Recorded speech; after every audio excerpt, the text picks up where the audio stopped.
My daughter's boyfriend isolated her, so I broke every rule to save her. I raised my daughter Maya to be strong, to be independent, and to always use her voice. So when I saw that light in her start to go out, I knew I had to do something. I ended up breaking every rule I ever set for myself, as a parent to save her from the man who was trying to put that light out for good. You know, it all started so innocently. At first, we really loved Maya's new boyfriend. Alex, he was charming, so attentive, and he just seemed to adore her. But looking back, it was classic love bombing. He came on so strong and so fast. It was intense. It wasn't long before the little red flags started popping up. It started with comments disguised as jokes about how much time she spent with her friends. Then he'd suddenly invent these special last-minute plans, just for the two of them, so she'd have no choice but to cancel on everyone else. Slowly, so slowly you almost don't see it happening. He was building a wall around her. He was an expert at making her feel guilty for wanting to spend time with her family. He'd hit her with things like, "I guess you care more about them than me." A guilt trip designed to make her choose. The vibrant, social girl who was once the life of every family gathering just started to fade. She'd make excuses for why she couldn't come to Sunday dinner, or would spend the whole time anxiously checking her phone. His texts were relentless, a form of constant surveillance to keep tabs on her every move. Then things got worse. Maya, who loved sharing her life online, just stopped. His jealousy was completely out of control, and he'd wrongly accuse her of trying to get attention from other people. He made her feel so terrible about herself that her confidence completely crumbled.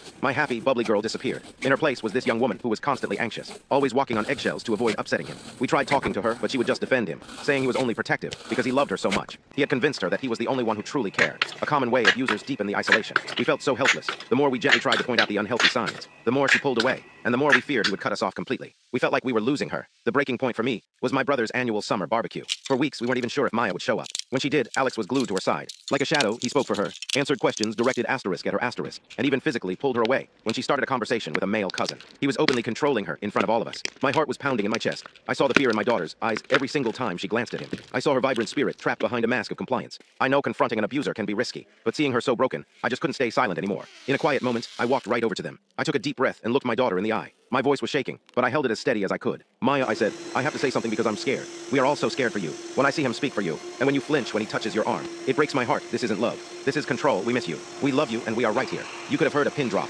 Alex started to protest, but for the very first time, Maya didn't defend him. Her face just crumpled. All the tears she had been holding back for months finally came pouring out. She collapsed right into my arms, sobbing, "I'm so scared all the time. I feel so alone." In that moment, surrounded by family who loved her, the illusion of his control shattered. That day she came home with us. Leaving him wasn't easy, but she did it. The healing process is long, and there are good days and bad days.